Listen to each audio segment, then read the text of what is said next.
ආයිබෝන් කියලා පිළිගන්නවා ඕගොල්ලන්ව ඔඩිසි මයින් නාලිකාවට. මම අද කතා කරන්න යන්නේ බලය රැඳී සිටින්නේ කොහොමද කියලා. අපි කාටවත් හැමදාමත් බලය රැඳී ඉන්න බෑ. නමුත් ඒකටත් ක්‍රම තියෙනවා. මම අද කියන්නේ ඕගොල්ලන් කල්පනා කරලා බලන්න.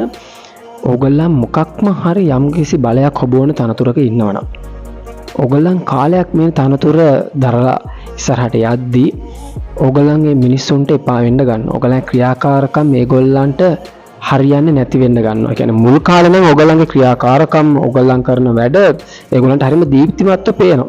හැබැයි නමුත් කාලයක් යද්දී ඔයා ගන්න තීරණ ඔයාගේ ඒ නිගමනයන් ඒ හැමදේම ඒගොල්ලන්ට පේන්නේ වැරදි විදියට. මොකද මේක වෙන තවත් එක හේතුවක් තමයි වාට ඒ තනතුරත් එක්ක එන වගකීම් නිසා ඇති වෙන ආතතිය. මේ ඔක්කොම කාරණාත් එක්ක ආව ටික ටික එපා වෙනවා. ඒ වගේම ඔයාගේ අතින් දැනුවත් හෝ නොදැනුවත් ඒ බලය අවභාවිතා වීම, මුදල් අවභාවිතා වීම, මිනිස් ශ්‍රමය අවභාවිතා වීම මේ වගේ එක එක කාරණා තියෙනවා අවභාවිතා වෙන. ඔබ දැන හෝ නොදැන මේක කරනවා. සමහර අය දැනගෙනත් කරනවා.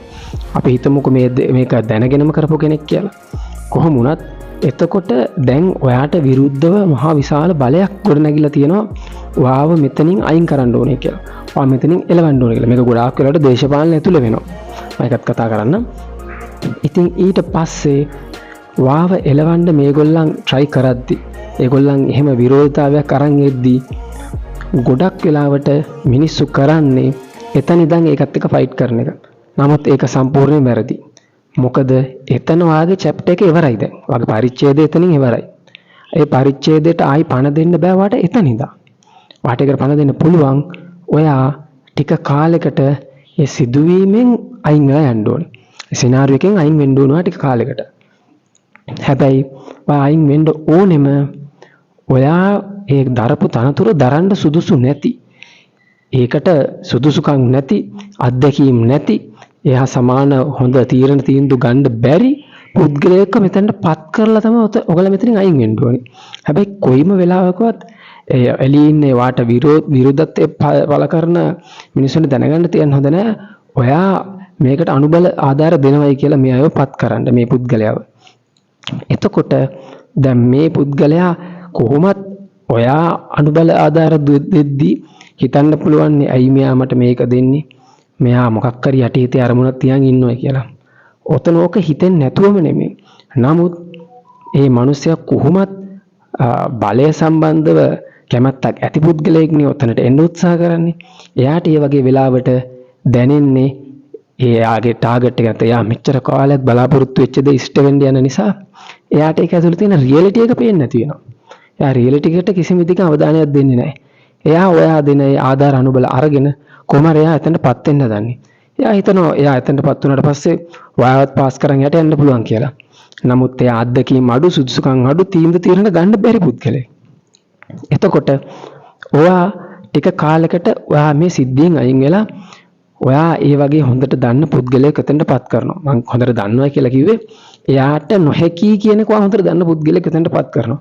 මේක හරියට සූදුවක් වගේ. මේක ඇතුලේ දිනන්නත් පුළුවන්, පරදින්නත් පුළුවන්. මොකද මේ පත් වෙන පුද්ගලයා හදිස්සිය හරි මෙතන තියෙන මේ රිද්ම් එක හරියටම අඳුරගෙන මේ ප්‍රොසීඩියර් එක හරියටම ඉගෙනගෙන කෙරුවොත් එහෙම ඔයාට සදාකාලිකව මේකෙන් අයින් වෙන්න වෙනවා. හැබැයි ගොඩක් වෙලාවට වාගේ තෝරා ගැනීමත් එක්ක එහෙම වෙන්න තියෙන රිස්ක් එක අඩු වෙනවා. මොකද ඔයා හොඳටම දන්නවනම් මේ කියන පුද්ගලයාට මේක කරන්න බැහැයි කියලා අනේ වගේ පුද්ගලෙක් ඒ වගේ ඇඩැප්ටේෂන් එකකට යන්නේ නැහැ. එයා අනිවාර්යයෙන්ම ඒක කරන්නේ නැහැ. දැන් එතකොට වා මේ සිද්ධියෙන් අයින් වුණාට පස්සේ මිනිස්සු සතුටු වෙනවා. ඊට පස්සේ මිනිස්සු වාව අයින් කරාට පස්සේ තමයි ගොඩක් වෙලාවට ඒගොල්ලන් ඒකට ඔප්ෂන් හොයන්නේ. එහෙම නැත්නම් සමහර අයට ඒකට ඔප්ෂන් තියෙනවා. නමුත් ඒගොල්ලන් හරියටම ફોකස් කරන්නේ ඔයාව ලවන්න මිසක් අර තියෙන ඔප්ෂන් ගැන නෙමෙයි. ඊට පස්සේ ඔයා ඔප්ෂන් එකක් ඒගොල්ලන්ට දීලම එතනින් අයින් වෙන්නේ. ඔයා විසින් ඒක කරනවා කියන එක පෙන්වන්නේ නැහැ. නමුත් ඔයා රැල්ලක් එයාටත් හදලා ඉතින් ඔයාට දැන්න තියෙන බලය පාවිච්චි කරලා ඔයා ඉතින් අයින් වෙනවා. එතකොට අනිවාර්යයෙන්ම අර මිනිස්සු මෙයාව දීප්තිමත්ව දකිනවා. දැකලා මෙයාව එතනට ගෙන්නනවා. දැන් තමයි අපේ සෙල්ලම පටන් ගන්න. ඊට පස්සේ මෙයා අද්දකීම් අඩු තීරණ ගන්න බැරි පුද්ගලයෙක් නිසා මෙයා වැඩ කරන්න ගත්තාම මෙයාට අර ඔයා කරපු වැඩ කොටස කරන්න බෑ. ඔතන හොඳම කෑල්ල තමයි අර මිනිස්සු ඔයාටත් වැඩිය හොඳක් මෙයාගෙන් බලාපොරොත්තු වෙනවා. ඔයා කරපු සමහර වැරදි වලට සමාව දුන්නත් මෙයා කරන කිසිම වැරද්දකට මිනිස්සු සමාව දෙන්නේ නැහැ. මොකද මෙයාගෙන් විශාල දෙයක් බලාපොරොත්තු වෙනවා ඔයා කරපු වැරදි නිසා. මෙයා සම්පූර්ණම බෝසත් චරිතයක් විදිහට මෙතෙන්ට එයි කියලා. එතකොට මෙයාට ඒ වැරදි කරන්නත් බෑ. ඒ වගේම මෙයාට අත්දැකීමුත් නැහැ. මෙයා වැඩ කටයුතු කරගෙන යද්දී අනිවාර්යයෙන්ම ඔය ආයතනයක් හෝ දේශපාලන මට්ටමේ හෝ මොනෑම හෝ තැනක එතන අවුල් වියවුල් ජාලාවක් ඇති වෙනවා. අන්න එතකොට මිනිස්සුන්ට ටික මතක් වෙන්න ගන්නවා අරයා මෙහෙම කරේ නෑ නේද? එයා කොච්චර වුණත් මෙහෙම කරා නේද? වාව එලවද්දී උතන පිරිස කොටස් වලට බෙදෙනවා. එකක් තමයි රැල්ලට වාව එපයි කියන අය. තව පිරිසක් ඔයාට කැමති ඔයාගෙන් උදව් උපකාරات ලැබිලා තියෙනවා නමුත් රැල්ලට වාව එපයි කියන අය. තව පිරිසක් පාවන ඡන්දදායකයෝ වගේ තමයි. ඒගොල්ලන් එන අවස්ථාවට ඒ තීරණ ගන්න අය.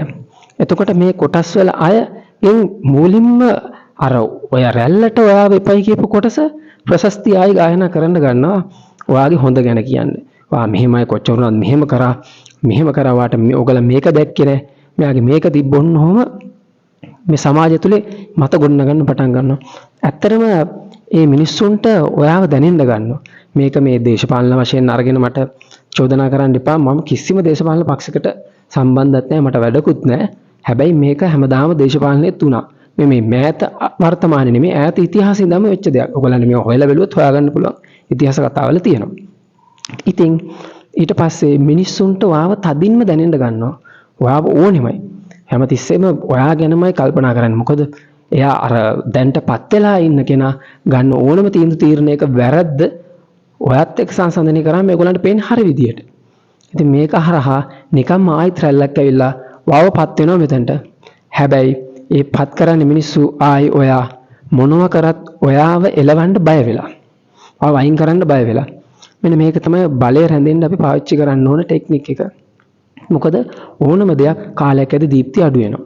ඒ දීප්තිය අඩු වෙද්දී අපි කරන්න ඕනේ ඒ සිද්ධියෙන් පසුපසට ඇවිල්ලා ඒකට ඒ සිද්ධිය නැත්තම් ඒ සිදුවීම පවත්වාගෙන යන්න පුළුවන් පුද්ගලයෙක් නැතුව පවත්වාගෙන යන්න බැරි පුද්ගලයෙක් එතනපත් කරලා ආයතනින් අයින් වෙලා වාගේ වටිනාකම ඒගොල්ලන්ට දැනෙන්න දැරලා ඊට පස්සේ ඔයා ආයි මිනිසුන් ඉල්ලන මට්ටමට ඇවිල්ලා එතනට එන එක.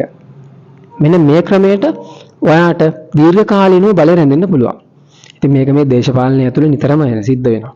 රජ කාලෙත් සිද්ධ වුණා. මේක ව්‍යාපාර ශාස්ත්‍රය ඇතුළෙත් වෙනවා. සමාජය ඇතුළෙත් වෙනවා. බොහොම සුළු සමාජ කණ්ඩායම් ඇතුළේ පවා බල අරගලයේදී මේ වගේ සිද්ධීන් සිද්ධ වෙනවා. හැබැයි මේ හැම දෙයකටම විශාල ඉවසීමක් තියෙන්න ඕනේ. හොඳ ගණනය කිරීමක් කරගන්න පුළුවන් වෙන්න ඕනේ. මේ කියන කාරණා සේරම එකට එක්ක වුණොත් තමයි මේ වගේ ගේම් එකක් ප්ලේ කරන්න පුළුවන්. ගොඩක් වෙලාවට මේවා හරි ලස්සනයි අහන් ඉන්න. හැබැයි නමුත් කරනකොට හරියම කටුකයි. මොකද හේතුව මේවා ප්‍රතිඵල දිගු කාලීනව තමයි ලැබෙන්නේ. හැබැයි වගේ මේ ප්‍රතිඵල 100%ක්ම හොඳ සාර්ථක ප්‍රතිඵල වෙනවා. නමුත් ඒක ලැබෙනකන් ඔයගලන්ට කිසිම සමහරලාට හින්ට් එකක්වත් ලැබෙන්නේ නැහැ මේක සාර්ථක වෙගෙන එනවා කියලා. මේ සැලසුම් ඒ වගේ. ඒක නිසා තමයි මේ සැලසුම් අහලා විතරක් මිනිස්සු අතහැරලා දාන්නේ. මේක මොටිවේෂන් එකක් නෙවෙයි. මම මොටිවේෂන් කරන්නෙත් නැහැ. නමුත් මොටිවේෂන් වගේ දෙයකින් උත්තේජනය වෙන්න තමයි මිනිස්සු ආස නැහැ. ඇත්තම උපක්‍රම මොනවද කියලා ඉගෙනගෙන ඒවෙන් වැඩ ගන්න. ඉතින් ඕගොල්ලන් මතක තියාගන්න ඔඩිසිමයින් බලන ඕගොල්ලන් මේ වගේ උපක්‍රම පාවිච්චි කරලා ඕගොල්ලන්ගේ ජීවිතේ හැඩගස්සගෙන සාර්ථක කරගන්න. ඉතින් ඕගොල්ලන් හැමෝටම සුබ දවසක් ප්‍රාර්ථනා කරනවා. මගේ වීඩියෝ එක මෙතනින් ඉවර කරනවා. අපි ආයෙත් දවසක හම්බෙමු. හැමෝටම සුබ දවසක්.